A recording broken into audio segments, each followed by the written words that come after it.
I read a news article a while ago, which I wanted to briefly discuss. It reported on how a celebrity was standing up for women's rights.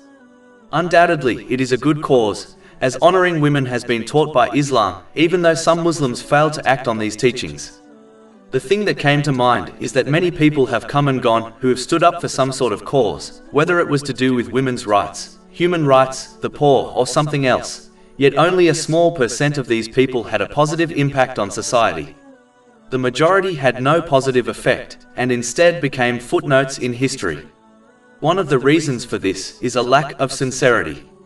If one turns the pages of history, they will observe that those who acted with the correct intention, meaning to truly benefit society without any ulterior motives, were granted success, even if they were not Muslims. Benefit to others is something Allah, the Exalted, loves, and He therefore grants success to all those who sincerely strive for this end. Those who did not achieve a positive effect on society lacked this good intention, as they desired something else, such as fame. In most cases, their bad intention is quite evident, as their words and actions clearly contradict each other.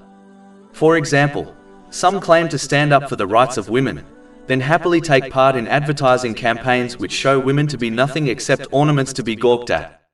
If their actions supported their claims, they would have instead taught the advertising companies that a woman's intelligence, good character, and inner strength are what should be displayed to the world through their advertising campaigns.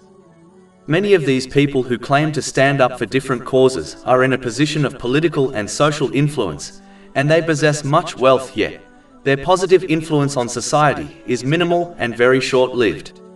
On the other hand, those who may not have possessed such influence changed the attitude of millions through their sincerity. They only desired to benefit society. They did not seek anything else. Because of their sincerity, their positive influence and remembrance endured long after they departed this world, whereas those whose intention was corrupt were quickly forgotten, even while they were still alive. So if one desires to succeed in the material world, or more importantly, in matters of faith, they should strive to correct their intention. It is why the Holy Prophet Muhammad, peace and blessings be upon him, advised that Allah, the Exalted, judges people based on their intention. This is confirmed in a narration found in Sahih Bukhari, number 1. Over 400 free ebooks, audiobooks, infographics, podcasts and blogs available on our website, www.shaykhpod.com.